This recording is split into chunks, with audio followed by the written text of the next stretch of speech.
Hello student, in the class 11th, the last lecture is 1A, exercise 1M. 1A हमने complete समझ ली थी और उसको solve कर लिया था. आगे हम बात करते हैं कि मैंने आपको जैसा बताया था कि सेट का रिप्रेजेंटेशन हमको सीखना है कि सेट को किस तरीके से रिप्रेजेंट किया जाता है. तो सेट को रिप्रेजेंट करने में मेरा टॉपिक ही यही है अगला, रिप्रेजेंटेशन ऑफ सेट. सेट को रिप्रेजेंट कैसे किया जाता है? तो सेट को रिप्रेजेंट करने के दो तरीके हैं. सबसे पहला आता है आपका रोस्टर फॉर्म, जिसको हम बोलते हैं टेबुलर फॉर्म, रोस्टर फॉर्म, और इसको बोलते हैं टेबुलर फॉर्म. ठीक है.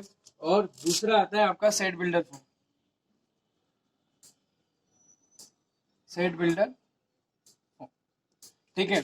अब हम थोड़ा सा इन दोनों को समझते हैं कि टेबुलर फॉर्म और रोस्टर फॉर्म क्या होता है. सबसे पहले अपन सेट बिल्डर फॉर्म और टेबुलर फॉर्म दोनों अलग अलग है. आप रोस्टर को या टेबुलर एक ही होते हैं, आप कुछ भी कह सकते हैं, और सेट बिल्डर फॉर्म डिफरेंट होते हैं. इन दोनों के लिए हम समझते क्या होता है. सबसे पहले आपका आता है रोस्टर फॉर्म. रोस्टर फॉर्म में किसी भी सेट को, मान लीजिए मेरे पास एक सेट है और उसके एलिमेंट को हम क्या, जितने भी उसके एलिमेंट आएंगे उन सबको हम डिस्टिंक्ट लिखते हैं विद यूजिंग द कॉमा. जैसे कि मैं लिख रहा हूं, मुझे बताना है set of vowel, set of vowels in English alphabet. मुझे इंग्लिश अल्फाबेट के वोवेल्स का क्या बनना है, सेट बनाना है. तो मैं क्या लिख दूंगा, ए, ई, आई, ओ और यू. तो रोस्टर फॉर्म के अंदर जब भी हम कोई सेट रिप्रेजेंट करते हैं तो उस सेट के अंदर जो मेंबर्स होते हैं उस सभी मेंबर्स को हम रिप्रेजेंट करते हैं. समझ में आ रही बात आपको? अब दूसरा एक और एग्जांपल ले लेता हूं, जैसे कि set of all the letters of school. ठीक है. तो इसको कैसे रिप्रेजेंट करते हैं, एस, सी, एच, और जो वर्ड आपका स्कूल आ रहा है उस स्कूल वर्ड के अंदर जो जो भी आपके डिस्टिंक्ट एलिमेंट होंगे, अगर कोई रिपीट हो रहा है तो उसको एक बार लिखेंगे.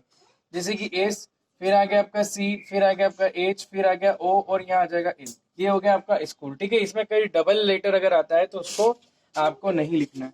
फिर set of all the letters of word trigonometry.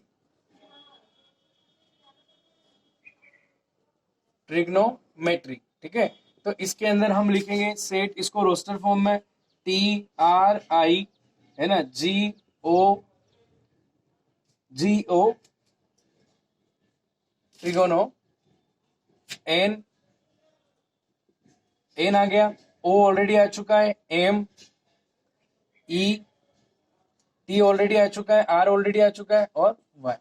ये हमारा कौन सा फॉर्म होता है, ये होता है हमारा रोस्टर फॉर्म, जिसमें हम एलिमेंट को डिस्टिंक्ट क्या करते हैं, रिप्रेजेंट करते हैं. ठीक है. ये हो गया हमारा टेबुलर फॉर्म. अब हम चलते हैं किस पर, सेट बिल्डर फॉर्म पर. सेट बिल्डर फॉर्म आप ध्यान से समझिएगा कि सेट बिल्डर फॉर्म क्या होता है. सेट बिल्डर फॉर्म में जैसा कि मैंने आपको यहाँ पर फर्स्ट, ये सेकंड और ये थर्ड आपको मैंने बताया है ना, एग्जांपल लेके कि हम सेट रोस्टर फॉर्म में किस तरीके से रिप्रेजेंट करते हैं.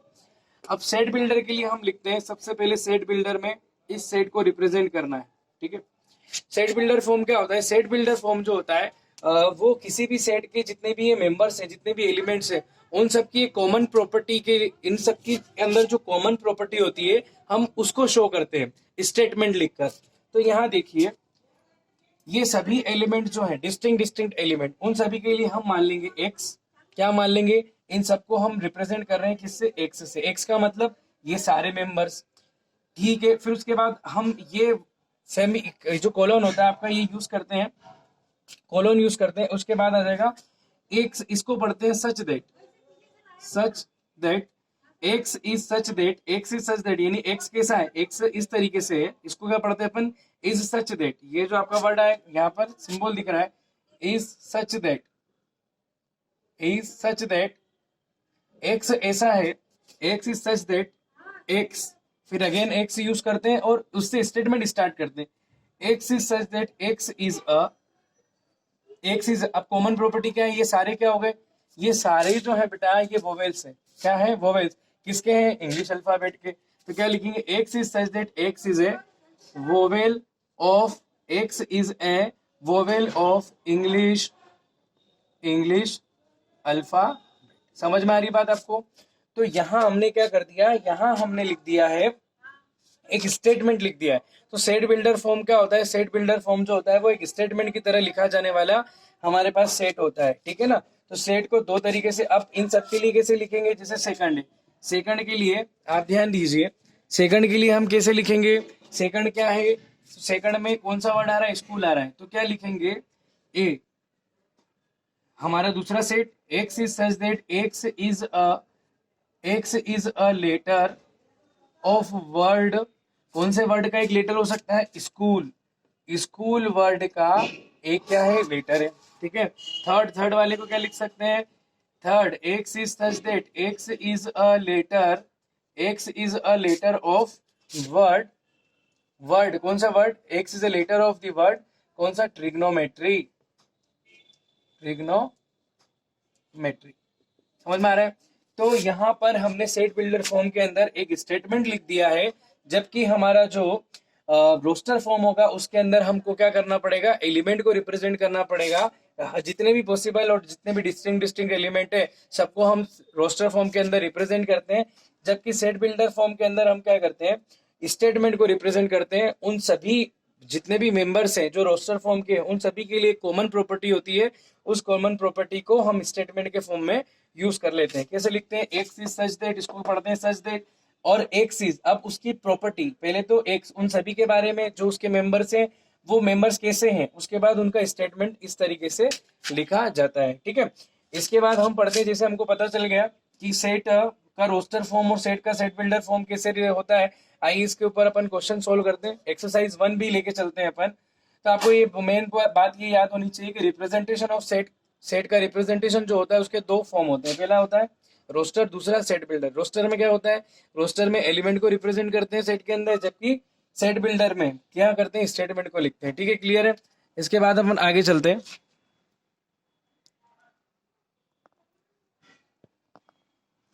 ये मेरे पास है 1B का question number first, write the following in the tabular form. इन सभी सेट्स को हमको टेबुलर फॉर्म में लिखना है, और आइए सारे किस में दे रखे हैं, सेट बिल्डर फॉर्म में दे रखे हैं। आइए सबसे पहले का सॉल्यूशन हम करते हैं। सबसे पहले आपका set A as it is लिख लीजिए, लेकिन हम इसको रोस्टर फॉर्म में लिख रहे हैं, यानी कि सारे एलिमेंट हमको लिखना है। अब एलिमेंट कैसे, x is such that x is an integer, x क्या है, एक इंटीजर है, integer plus minus zero including and x. इसको पढ़ते कैसे, इसको पढ़ते हैं बीच से, कहां से पढ़ेंगे, बीच से, ठीक है ना। एक्स ये सिंबल होता है, जिधर ओपन होता है उधर ग्रेटर साइड होती है, यानी एक्स ग्रेटर है ना, एक्स ग्रेटर है या इक्वल टू है किसके, -3 के। तो पढ़ेंगे कैसे, x is greater than or equal to, x is greater than or equal to -3, यानी एक्स या तो -3 के इक्वल हो सकता है या उससे क्या हो सकता है, बड़ा हो सकता है, लेकिन एक्स 7 से क्या होगा, स्मॉल होगा, है ना। जिधर आपका ये क्लोज होगा पार्ट उधर वो स्मॉल होता है। तो कहने का मतलब एक्स क्या तो किसके इक्वल होता है, -3 से। तो -3 से स्टार्ट करना है, -3 -2 या उससे बड़ा, -3 -2 -1, और ये हो जाएगा आपका क्या, 0 1 2, और कहां तक लिखना है, 3 4 5 और 6, क्योंकि 7 से एक्स क्या है, लेस है। तो ये आपका क्या बन गया, फर्स्ट सेट बन गया। सेकंड, फर्स्ट को हमने रिप्रेजेंट कर दिया। Second B, x is such that x is a natural number, natural number कहां से स्टार्ट होता है, 1 से स्टार्ट होता है। X is such that x is a natural number less than 6, 6 से लेस है, तो 6 से लेस है, तो कहां थे, 1 से स्टार्ट करेंगे, 1 2 3 4, और कहां तक चला जाएगा, 5 तक। थर्ड क्वेश्चन है हमारे पास C, set C, set C, X is such that x is a 2 digit number. अब आपको पहले पता होना चाहिए 2 डिजिट नंबर कहां से स्टार्ट होता है, 10 से, खत्म कहां होता है, वो 99 पे होता है।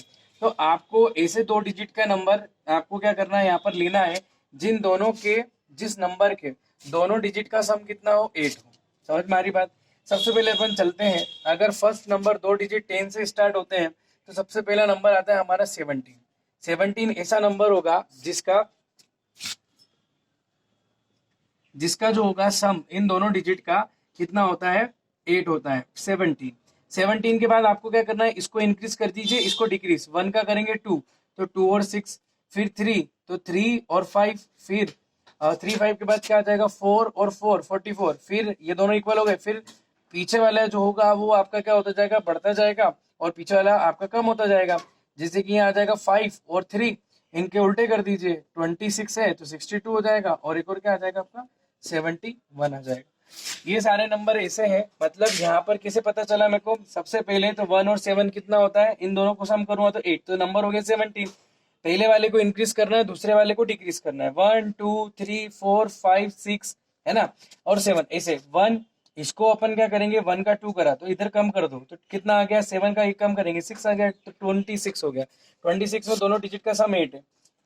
35 इसको बढ़ाया, 35 कितना हो गया आपका 8 आ गया, 4 और 4 44 8 हो गया। अब इसमें इधर इंक्रीज कर रहे हैं 5 और 3 कितना 8, आप देख रहे हो कि उल्टे आने लग गए, तो अगला कौन सा होगा, इसका उल्टा हो जाएगा, 26 का उल्टा 62, और अगला कौन सा हो जाएगा 71। इसके आगे आप कोई सा भी डिजिट देखोगे तो नहीं आएगा, क्योंकि अपने पास क्या बोला उसने, एक नेचुरल नंबर है, ठीक है। फोर्थ वाले की बात कर रहे हैं, फोर्थ वाला डी में आप देखिए, x is such that x is A prime number. Prime number क्या होता है, जिसमें या तो 1 से डिवाइड होगा या सेल्फ से खुद से डिवाइड होगा, वो नंबर प्राइम नंबर कहलाएगा। X is such that x is A prime number which is less then 20, 20 से लेस देन, तो स्मॉलेस्ट प्राइम नंबर होता है 2, 1 नहीं होता है, स्मॉलेस्ट प्राइम नंबर होता है 2, 2 is the even and smallest prime number. फिर 3, फिर 5, फिर 7, 7 के बाद आपका आएगा 11, 13, 13 के बाद आ जाएगा आपका कौन सा 17, और फिर आएगा आपका 19, ठीक है। ये सारे नंबर्स जो है ये प्राइम नंबर्स हैं, जिसमें खुद से डिवाइड जाता है या 1 से डिवाइड जाता है।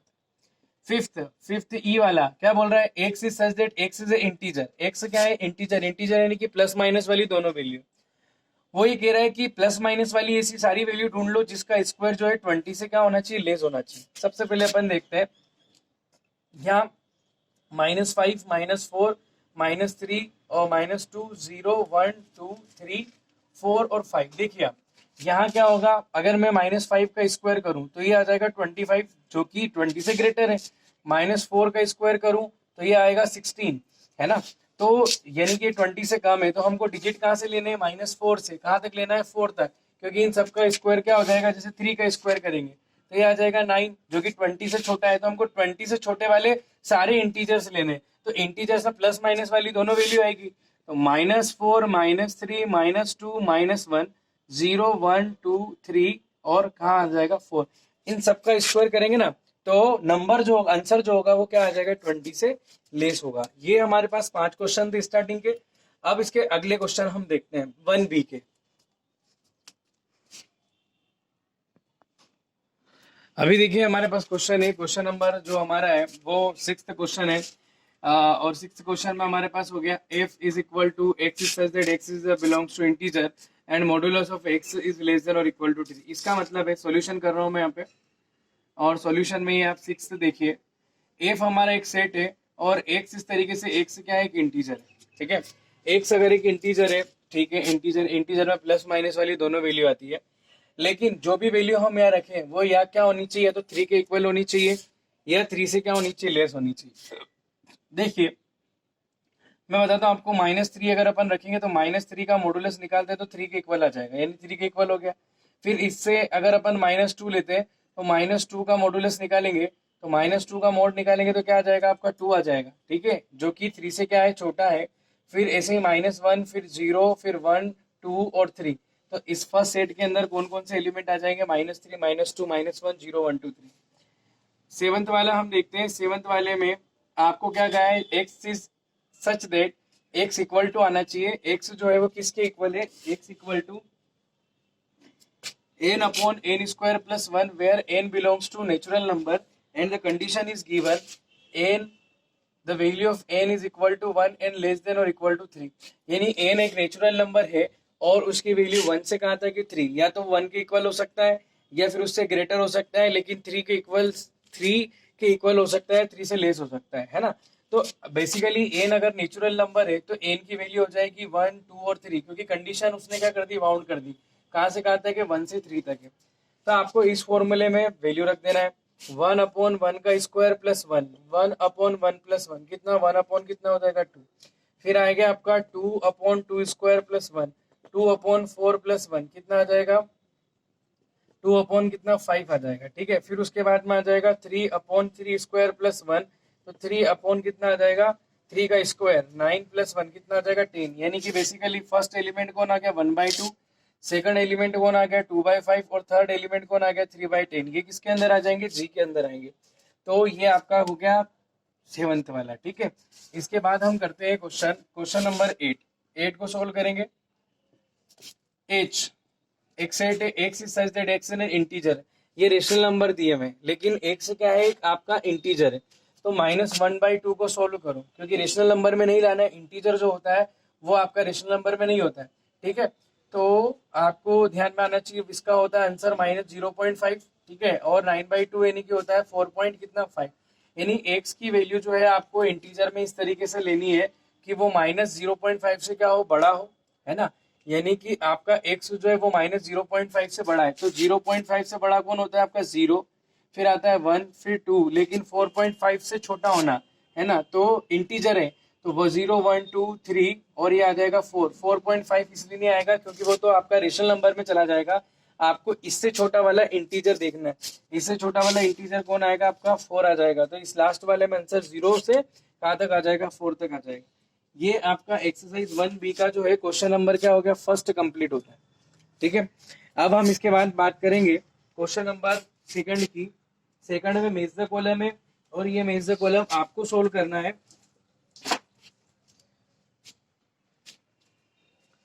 क्वेश्चन नंबर सेकंड की मेज द कॉलम,